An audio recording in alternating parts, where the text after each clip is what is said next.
Hello. The League of Women Voters, the Metro North Chamber of Commerce, and the North Suburban Optimists welcome you to Meet the Candidates for those running for City Council of the City of Columbia Heights. Thank you to the candidates for their participation tonight.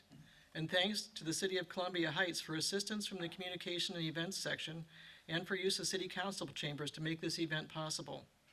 While we normally film our forums with a live audience, we're not this year due to the pandemic. But the forum is being broadcast live on both Columbia Heights Facebook stream and on local cable channels 16 and 19. If you can't watch the forum in its entirety, about 1 hour, you can view the recorded forum on the LWVABC website. You would go to lwvabcmn.org and select Meet the Candidates on the left-hand side of the web page. You can also watch the forums on the LWVABC YouTube channel. Additionally, you can find links on the Facebook site for LWVABC. The recorded session is also available on the city's Facebook site and on the City of Columbia Heights YouTube channel. So lots of ways to get this information.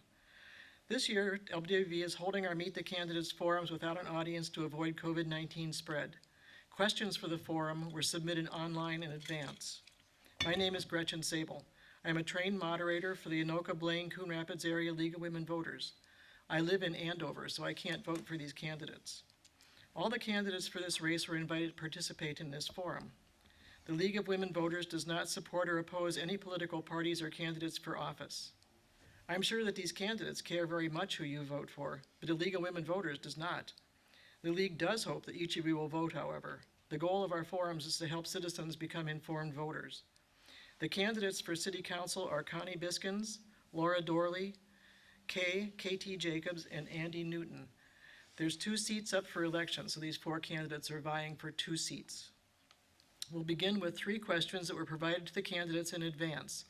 This will be followed by questions that have been submitted online in advance to LWVABC. The first question is, describe your background and community involvement, and we'll start with Connie Biskins. Hi everyone, I would like to thank the Women of League Voters for hosting this forum, and I would like to thank everyone at home for taking the time to watch our forum. I have lived in Columbia Heights with my husband for the last 21 years. For community involvement, I am a member of Heights Next, Sister City, and the Beautification Committee. In the past 5, 6, 7 years, I've been very much involved with our community, starting out with the Beautification Committee and setting up the Girl Scouts pollinator garden up at the city community garden. Other things, and since I've been on the council, I've been all over involved with lots of different events or just attending, from the high school spring musical, the neighborhood watch group, plant exchanges, swearing in ceremonies for our new police officers, and recently with COVID, I've been volunteering in the Blooming Sunshine Edible Garden in Lomiaki and delivering produce for to chicken keepers in town from leftover from Seika. Thank you. Ms. Dorley? Yeah, thank you. Like Gretchen said, my name is Laura Dorley, and I'm honored to be here as your neighbor and as a candidate for Columbia Heights City Council.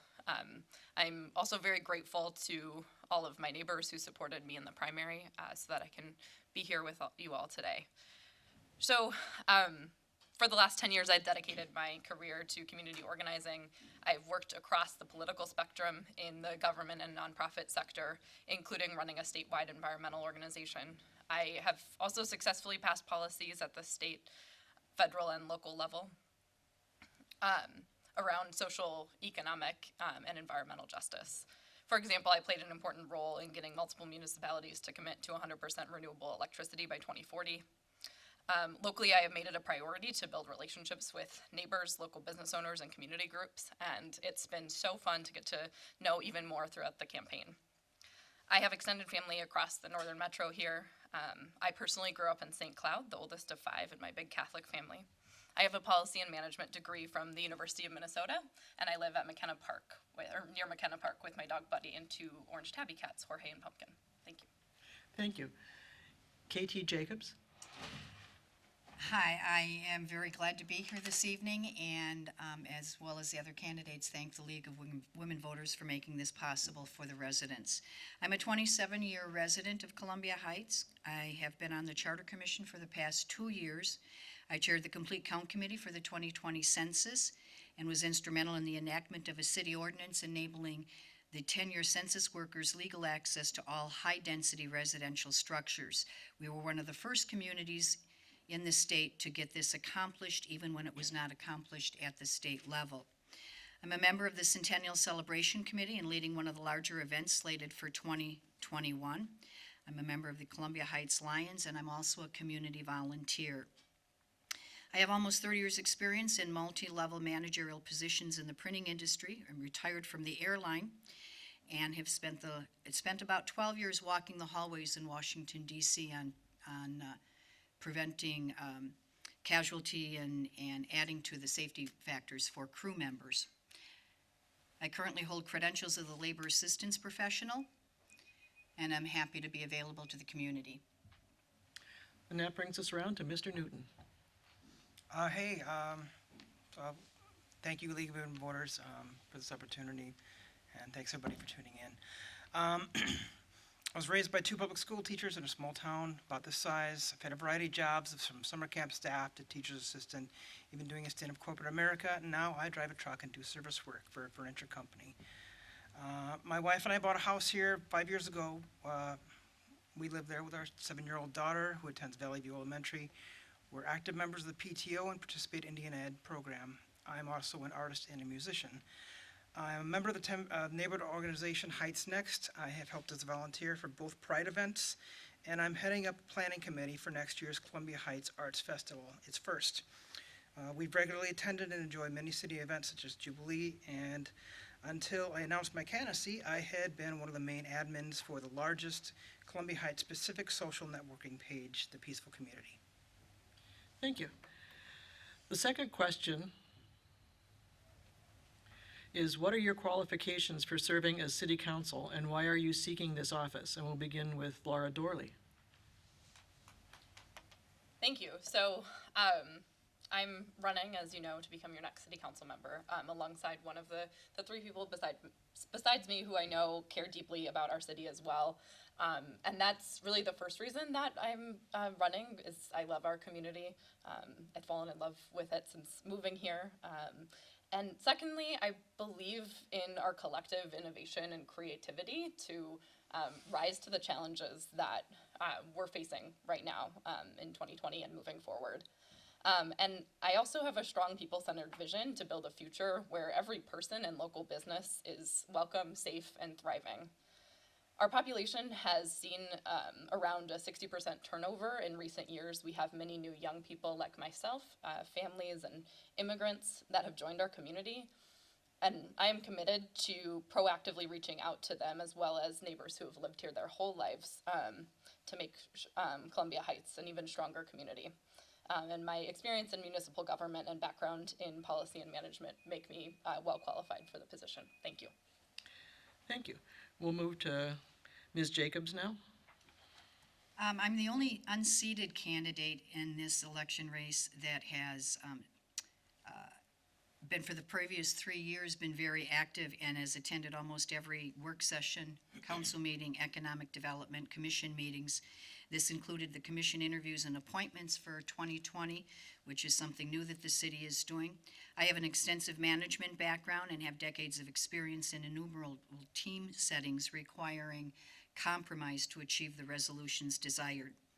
I've spent hundreds of hours in the past 3 years in the community, not only as a resident, but as a community activist, speaking to others about their concerns, their needs, and their wants and desires for this community. And that brings us to Mr. Newton. I honestly believe the most important qualification is to be a concerned, active member of the community.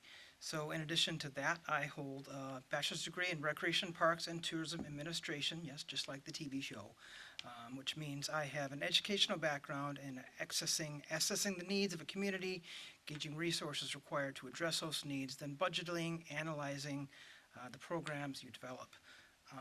That sounds like it would transfer well to running a city. You're right, it would. And have a minor in focusing on group dynamics and conflict resolution, which prepares me to handle those sessions that might not run as smoothly as one would hope. So why am I running? For transparency, to try to bring about a more open and accessible city council. I'm running because it's time for some fresh perspectives on what our city is and can be, especially when it comes to listening to the voices of people of color, the LGBTQ plus community, and others. Thank you. Our last person for question 2 is Ms. Biskins. Hi, everyone. First, I'll start with why. I enjoy being of service to the residents of our city, and with your support, I would like to continue serving you and improving our quality of life, working on the issues and the projects that you care about. And then as far as experience and background, I was on the Planning Commission for at least 2 years and a city council member for the last 3.5 years or so. During this time, I've taken advantage of attending many different conferences, the League of City Conference here in Minnesota. I was honored to attend the National League of City Conference in San Antonio, where I learned a ton, and also the Sustainability Conference in Dubuque, Iowa. I have sat on various committees for Metro Council and League of Cities that dealt with finance, transportation, housing, and economic development. And I've also been sent to by staff to other workshops and things so I can continue to learn more to better our city. Thank you. Thank you. Our third question is, what are your short and long-term goals for Columbia Heights? We're going to begin with Ms. Kay Jacobs. Short-term goals, increasing owner-occupied housing, and this is not about anti-renters, it's about opening up the opportunities for those residents to invest further in the community by purchasing a permanent residence. Licensed rentals right now are about 44% of approximately 8,000 addresses in the city. That's only the licensed units. There's reason to believe that a substantial number of unlicensed that would push us towards further towards the 50% mark, or possibly even higher. Tax revenue is uncollected at appropriate levels. It results in licensing fees and the effect directly on renters' health and well-being living in uninspected housing for the as a side effect of unlicensed rentals. Historically, data shows neighborhoods with higher numbers of rentals, homes sell at lower rates. There are other communities around the area that have density caps in their processes, and I think that's something we need to consider. Mr. Newton? Okay, I'm going to try to get through this. Short term, 1, establish regularly scheduled town halls allowing for full participation by the public in important conversations.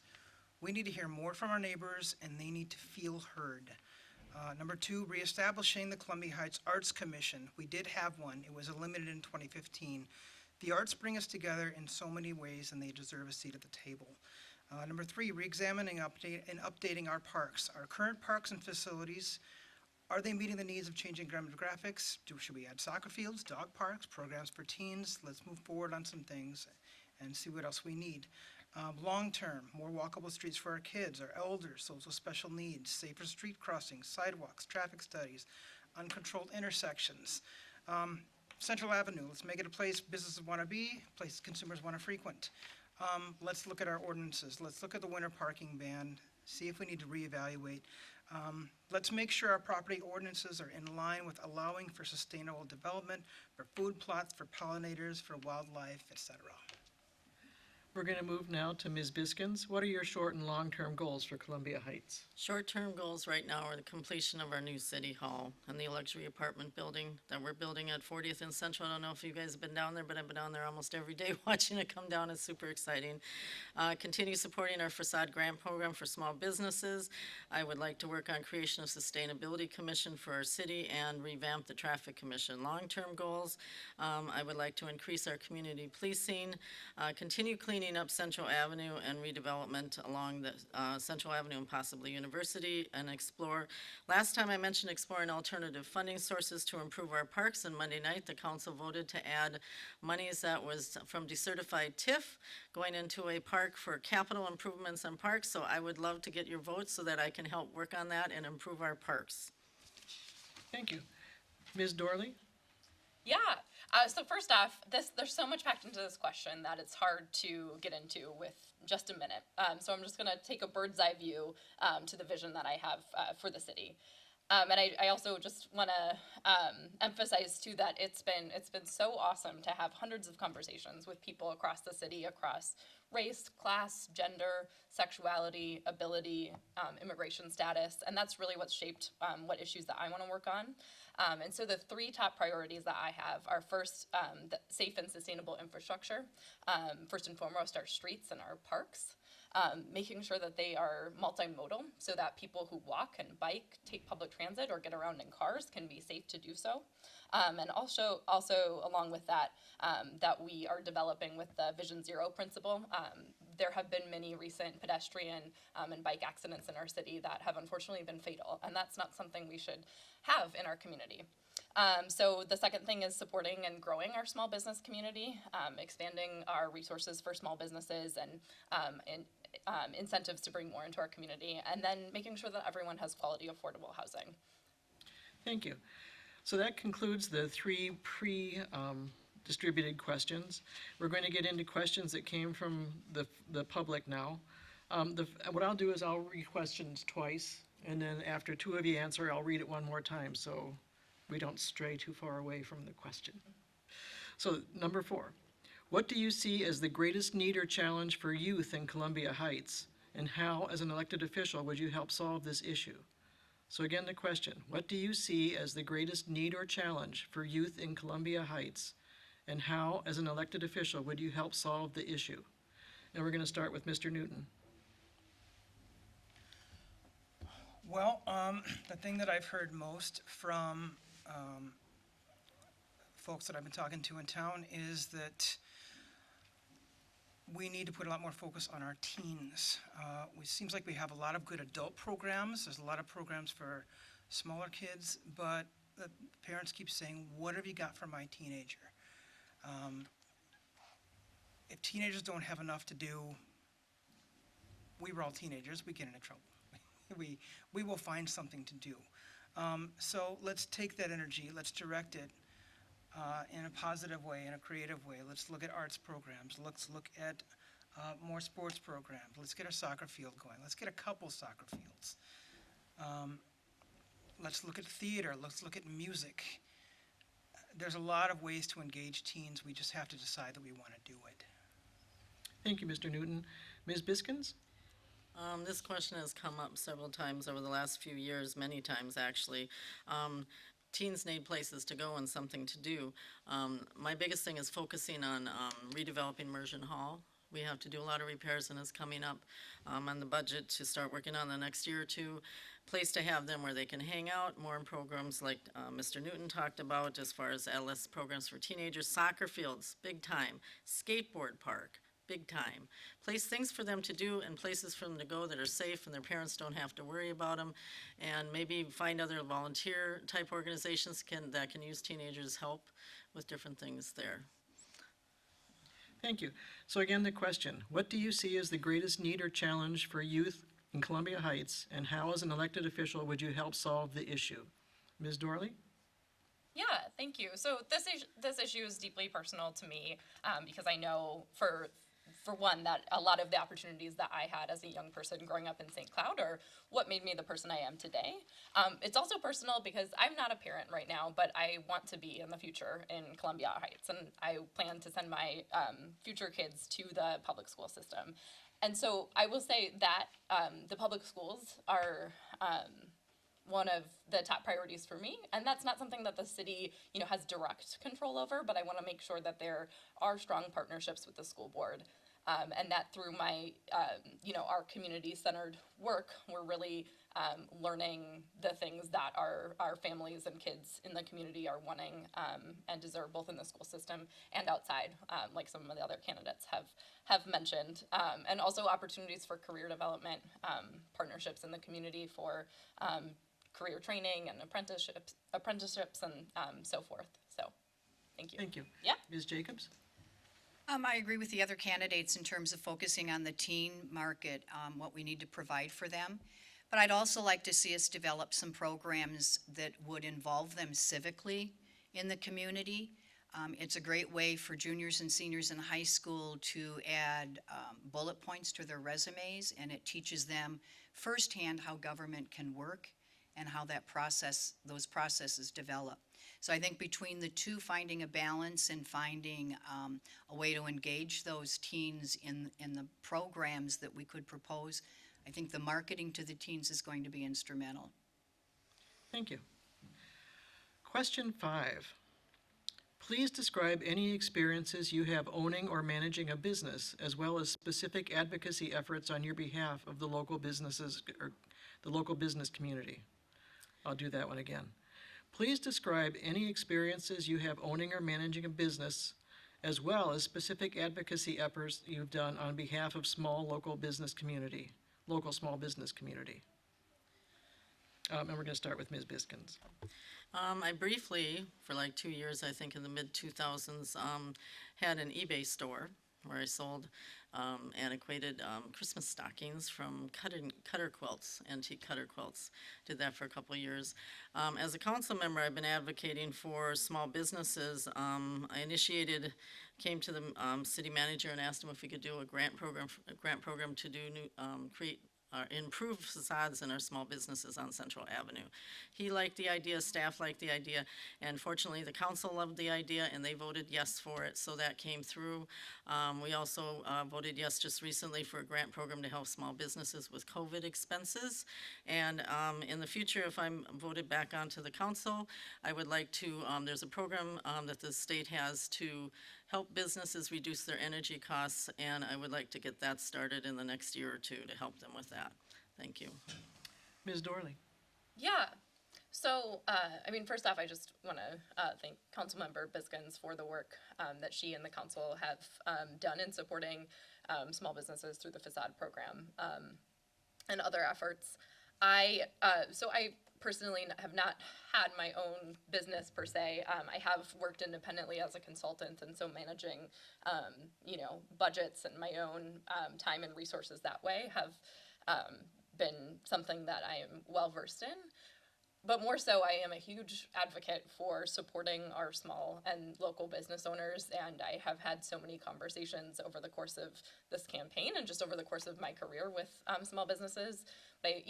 Right now, our small businesses are, not only facing the regular challenges of what it's like being a small business owner and, paying staff and, making ends meet every day, but we are in a global pandemic, and that's been particularly devastating for some of my favorite small businesses in this community, which are in the hospitality industry.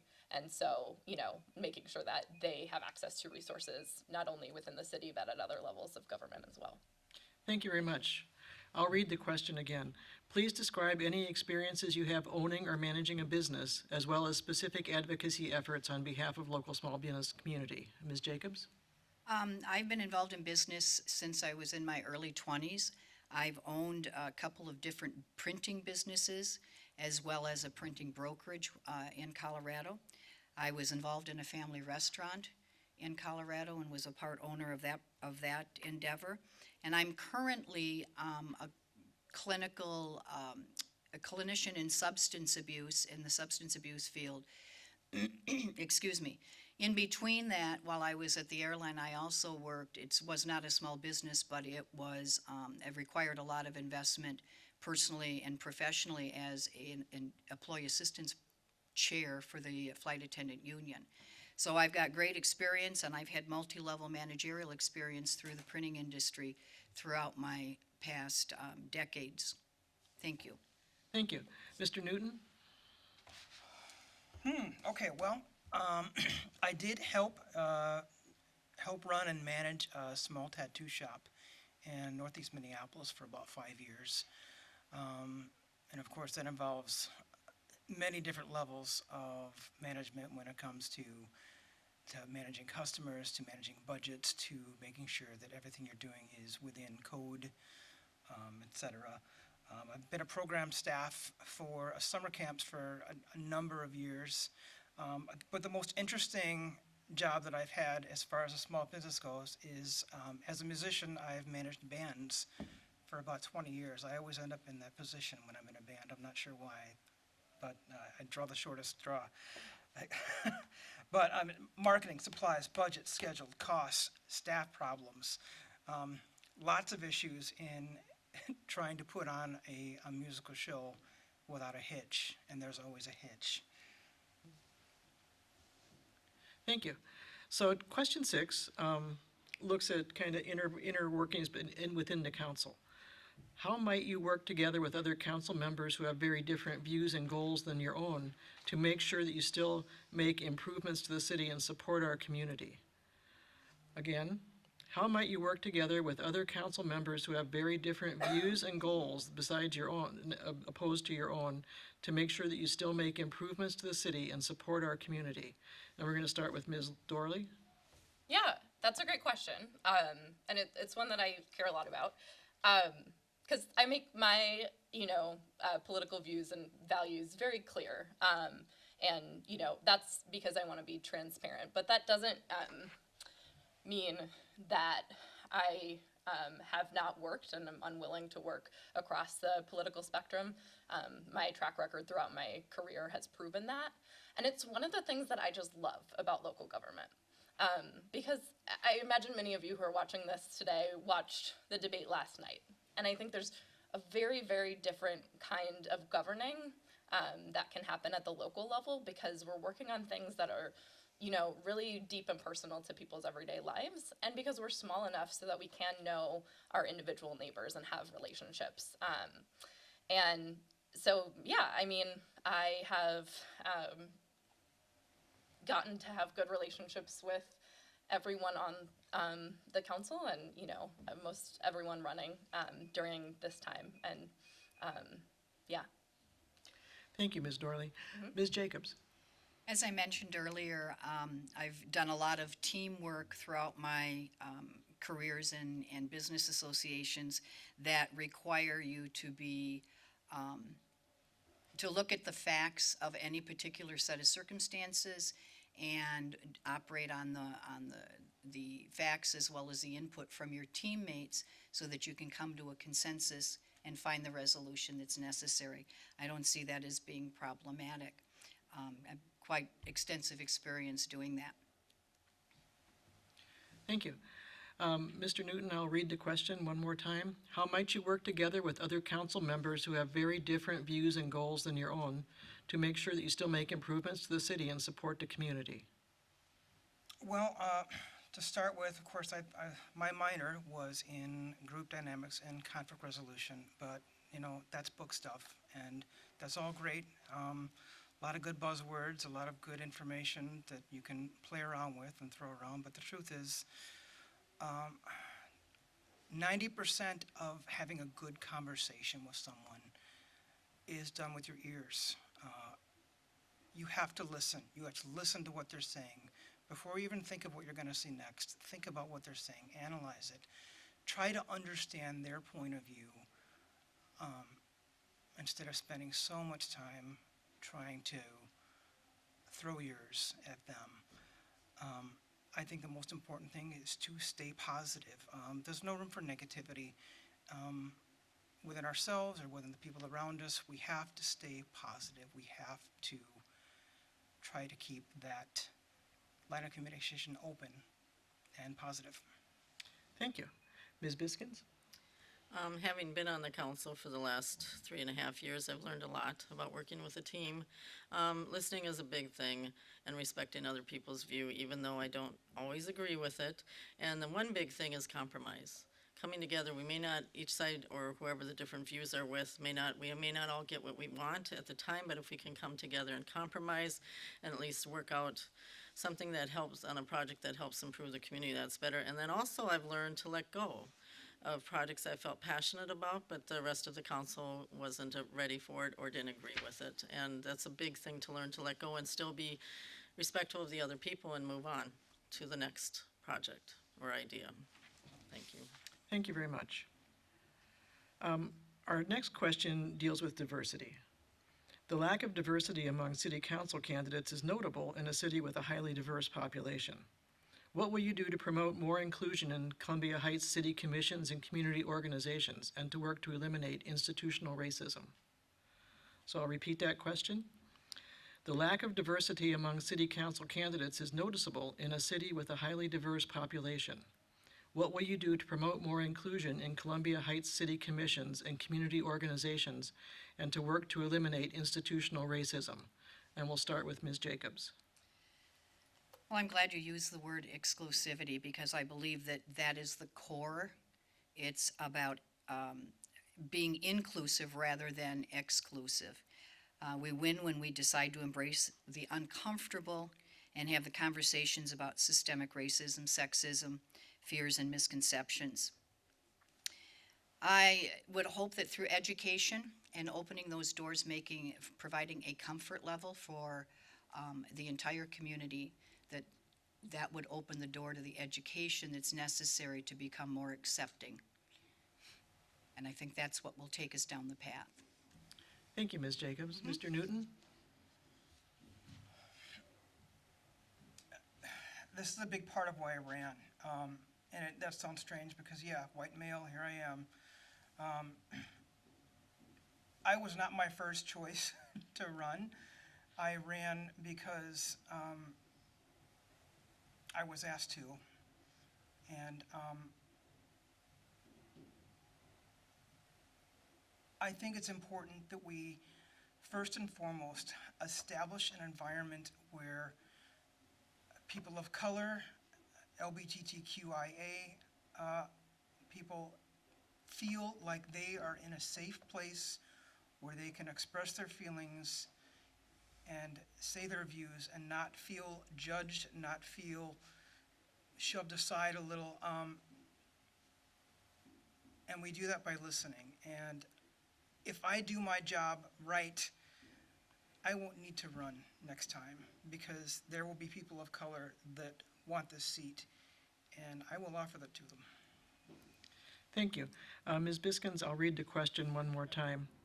The lack of diversity among city council candidates is noticeable in a city with a highly diverse population.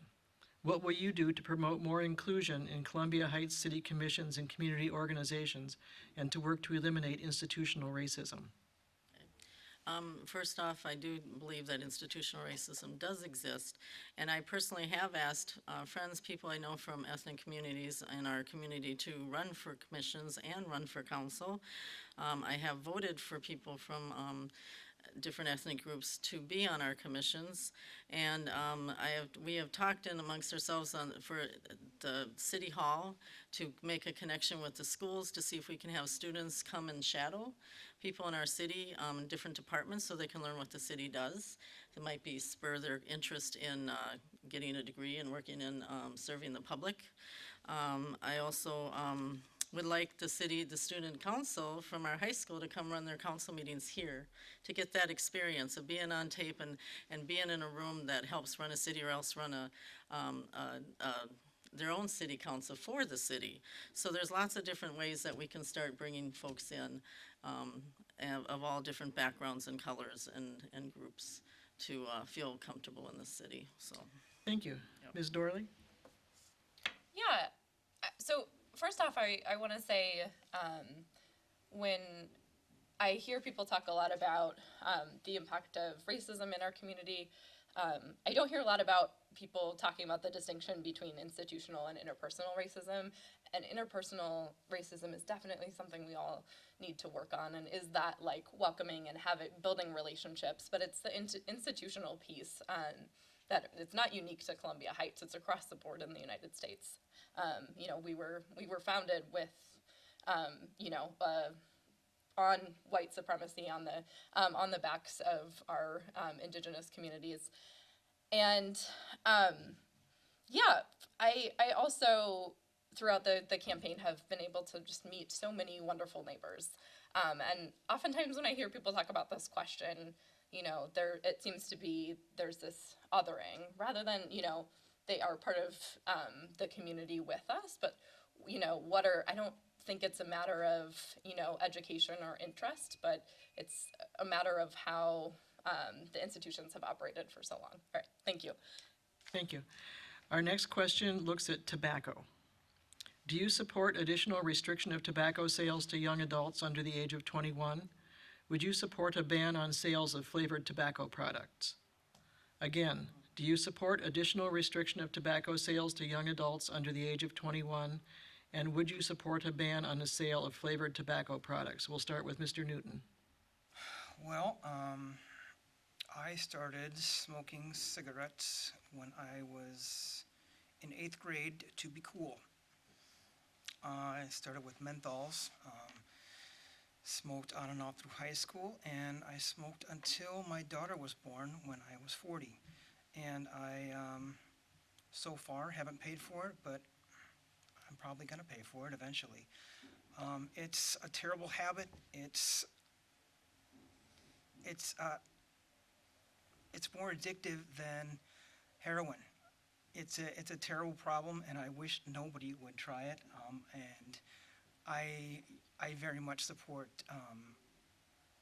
banning these flavored tobacco products. We all know who the tobacco companies are catering to try to get these get people using these products. It's for kids, and it needs to stop. Thank you. Ms. Biskins? I too don't support smoking. I know it's a difficult habit to break for people, and I'm glad that the state has done many things over the years to make it more difficult to smoke. As far as banning, adding more restrictions, I don't have a knowledge background to know what types of restrictions they could be, so I'd be open to learning more about it. And also vaping, there's so many health issues now that have come up with vaping. I definitely would want to learn more about how we as a city council could play a role in controlling that even more, because yes, kids should not have any access to those smoking materials. Thanks. I'll repeat the question. Do you support additional restriction of tobacco sales to young adults under the age of 21? Would you support a ban on the sale of flavored tobacco products? Ms. Dorley? Yeah, this is an important question. I think there's a clear consensus in the public health community about how impactful an ordinance limiting tobacco sales to those over the age of 21, like Andy mentioned, starting when smoking when you are really young has a big impact.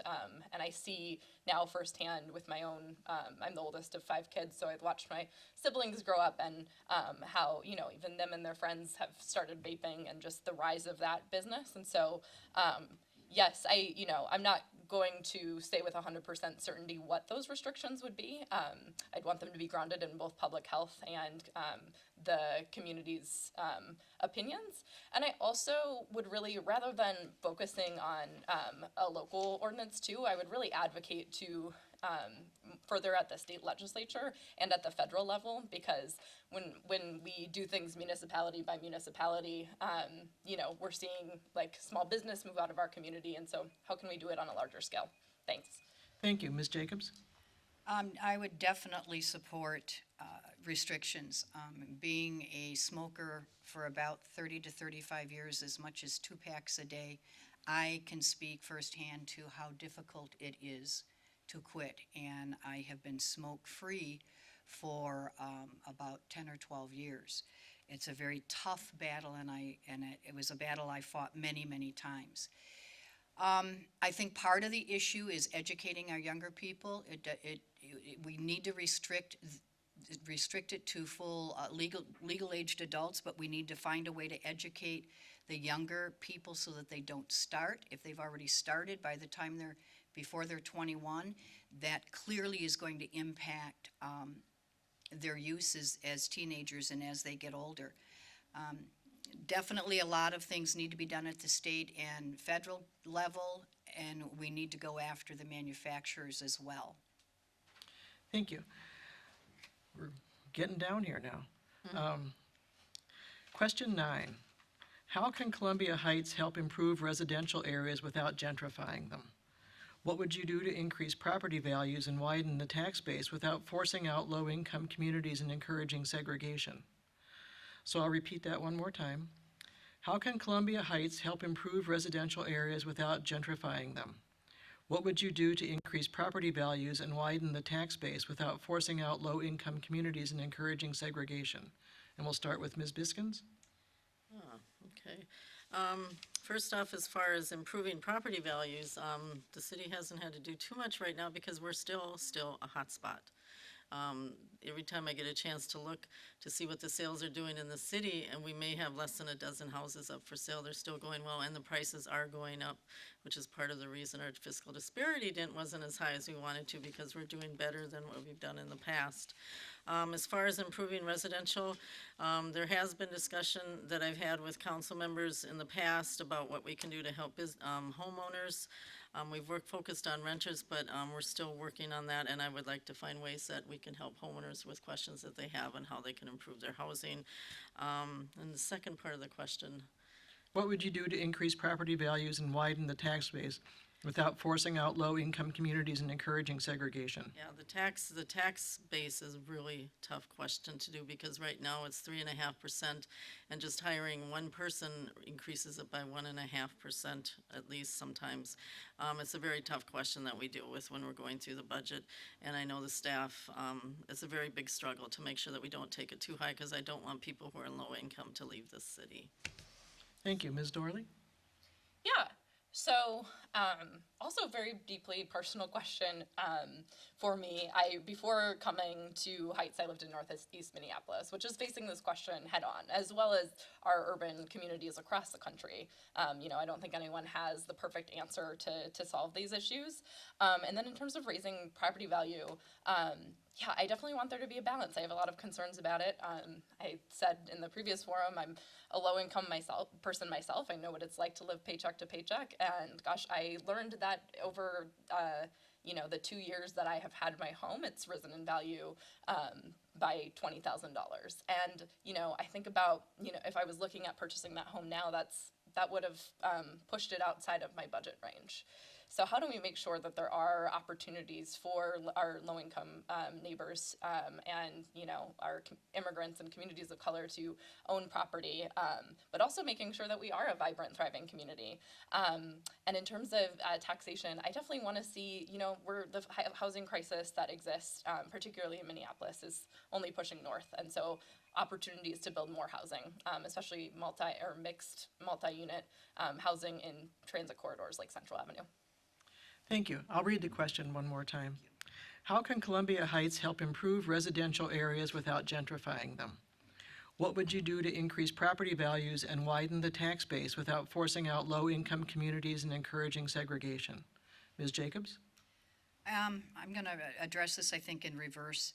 I think part of the tax-based question is bringing viable businesses into the community that can help support the needs of the community, while also providing some of that tax base that would help residents. I've seen residents come forward with increases of 30% in a year in their tax responsibilities, and that's not market value. There's more going on there, and that's very, very troubling to see that happen. I think one way we can keep moving forward in a positive way, while not excluding renters and not forcing people out of the community, is to look at bringing in affordable housing, as well as all of the low-income housing that we've have in the city. This new development on the corner of 40th and Central for the City Hall is the first time in over 10 years that we're bringing in market housing rental units. So that's a move in the right direction. Thank you. Mr. Newton? Okay, can you read it one more time? I can, sure. How can Columbia Heights help improve residential areas without gentrifying them? What would you do to increase property values and widen the tax base without forcing out low-income communities and encouraging segregation? Okay, I think honestly, one of the most important things we can look at is our renters, believe it or not. It's great to have this solid group of homeowners in town that are so invested in their town, but I'm not of the belief that renters are less invested in a community. I think that if renters are in quality homes and are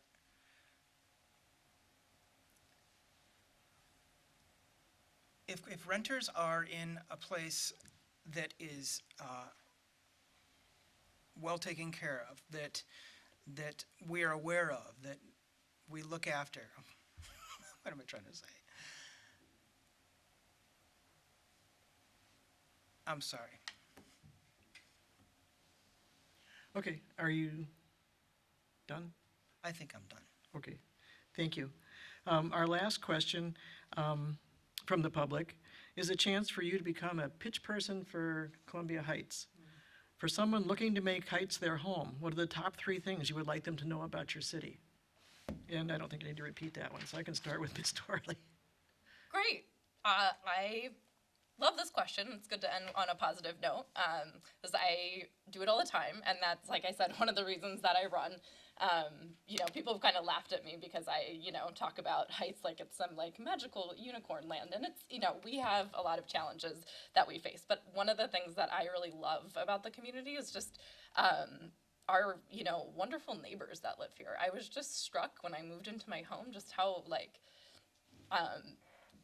great, and people really care for one another, and I think are looking out for the right things, and I love that.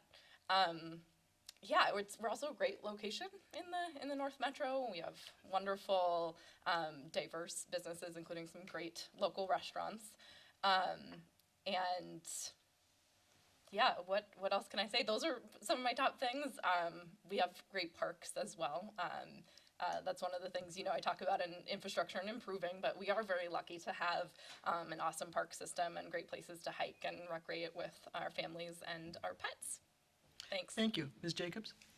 When I moved here 27 years ago, one of the things that brought me to Columbia Heights, I was a renter at the time, and what caused me to look for a home in Columbia Heights was the fact that it had such a great hometown feel. And I can say that 27 years later, we still have that same hometown feel and that sense of community among the neighbors. We have probably, I don't have this statistically, but I would venture to say we probably have more parks in Columbia Heights for being less than 4 square miles than probably any other community, I think, in Minnesota, except for the Boundary Waters, maybe. Very fortunate to have a park system and a park and rec system that utilizes those facilities. So it's the hometown feel. It's the things, the ways that you can become involved in Columbia Heights, whether it be through civic organizations or just working at SECA to help those in need. We have a lot to offer. Thank you. So, Mr. Newton, for someone looking to make Columbia Heights their home, what are the top 3 things you'd like them to know about your city? Right, before I get to that, just real quick, commercial property, let's get Hy-Vee built. And the other thing is, as far as the rentals, what I'm saying is let's focus on the quality of our rentals. Let's make sure they're up to code. Let's make sure people are in quality housing, and that will make a big difference. Now, as far as what we have to be proud of, a lot. First off is actually our police. Our police are incredible. It's a pretty great thing to be part of a community whose police force is considered a role model, and they are, concerning officer diversity, de-escalation techniques, non-lethal options, overall conduct with the community. I am continually impressed with our police. Next thing is our restaurants. It's incredible how many foods you can get within just 1 square mile. You can go get Indian, you can have Ethiopian. The Ethiopian restaurant's amazing. You can get Mexican food, you can get American food. And third of all, of course, I'm a parks guy, is our parks. Our parks are incredible and they're only gonna get better. Thank you. Ms. Biskins? First off, we're a great city with great people in this city. We have a very eclectic, very diverse population. I have people from Russia, Morocco, Somali, Mexico, Ecuador, in my neighborhood, and I love it.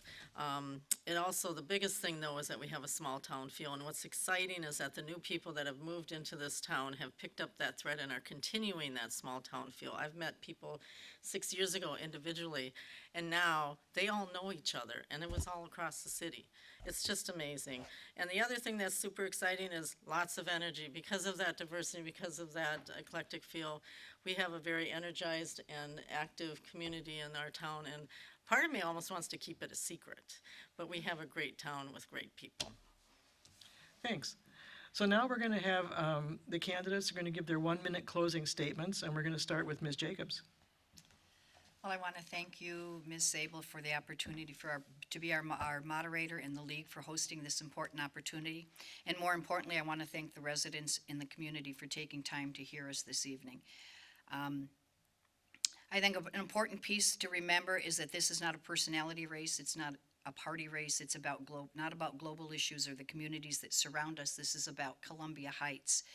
It's our backyard, your community. It's about electing a person with the best skill set to accomplish what is best for this community at large, and that community is you, the taxpayers. My presence at council chambers brought me to this candidacy. My candidacy did not bring me to council chambers. No one has done my speaking for me. I am a viable candidate because I have consistently and long-term been proactive, resourceful, invested, dedicated, and engaged in Columbia Heights and its residents. I've been present. I believe your best choice on November 3rd is KT Jacobs. Thank you. Thank you. Mr. Newton? I'm going to say exactly what I said last time, honestly. On top of saying thank you very much, all of you, thank you, League of Women Voters. Let me start with this. I'm a straight white male in America. I have privilege, a lot of it. To deny this would to deny any understanding of how we can improve. A year ago at this time, the LGBTQ community was denied the acknowledgement of just one day of recognition by the proclamation by the current mayor by way of writing a policy that beforehand had not existed. As a committed ally, I could not let this be the end of it. I joined with others within the community to write a citizen's proclamation to be read and signed at Pride. This also planted the seeds of my eventual candidacy. I am running to make sure voices are heard and listened to. I am running to establish a safer and more accessible city government where all people, people of all color, faiths, youth, young, old, lifelong residents, new families, people with disabilities, where everyone can feel they have equity, that they have a seat at the table, they have a voice of their own, and that we are listening. Thank you. Ms. Biskins. First off, thank you to the League of City Voters for hosting this forum and to the folks out there who are watching us. First off, I enjoy being a service to the residents of our city. I enjoy getting the phone calls from residents when they need help with something, and I try my best to try to find a solution if possible. I've worked very hard in the last 3.5 years to help improve our city, and I would like your vote to help me continue working hard to improve the quality of life in our city so that we all can benefit from it. Thank you. Thank you. Ms. Dorley? Yeah. Well, like everyone has said, thank you so much to the League of Women Voters. I've long loved this organization. My grandma got me involved in the St. Paul chapter at an early age. And I want to really thank all of my neighbors out there watching, and any friends and family that are watching as well, for taking time on a Wednesday night to listen to all of us talk about this lovely community of Columbia Heights. I also want to thank Councilmember Biskins and current Councilmember Bobby Williams for your service to the council and bringing your voice to the campaign this year, as well as all of the candidates that have run. I believe I am the strongest candidate for this position because I bring an extensive background and a really strong vision and a community centered value that I will take with me and when I step into this role on day one. So thank you so much, and I look forward to working with all of you, whether or not I'm elected. Thanks. Thank you very much. Thank you, candidates, for speaking to voters about issues and for running for the Council of Columbia Heights. Thank you, viewers, for your interest in becoming informed voters. You should know that Columbia Heights is part of State Senate District 41 and State House District 41B. We've also done forums like this for candidates for those offices, and you can watch those again at the LWV ABC website or on our YouTube channel, LWV ABC. You can also watch forums on, oh yes, I did that, ABC YouTube channel. The recorded sessions are also available on Columbia Heights Facebook Live of this meeting and of City of Columbia Heights YouTube channel. And then again, this will be rebroadcast periodically on local channels 16 and 19. Of course, it's really important that we vote. You have many options for how to vote. If you go to mnvotes.org, you can learn about those options. You can come right here to City Hall and vote anytime now. You can also request an absentee ballot and vote whenever you like. If you wish to register to vote or update your if you need to register to vote or update your registration, you can do that online or when you go to vote, so you don't have to do it in advance. Make your voice heard in the general election by voting on or before November 3rd. Thank you and stay healthy and safe.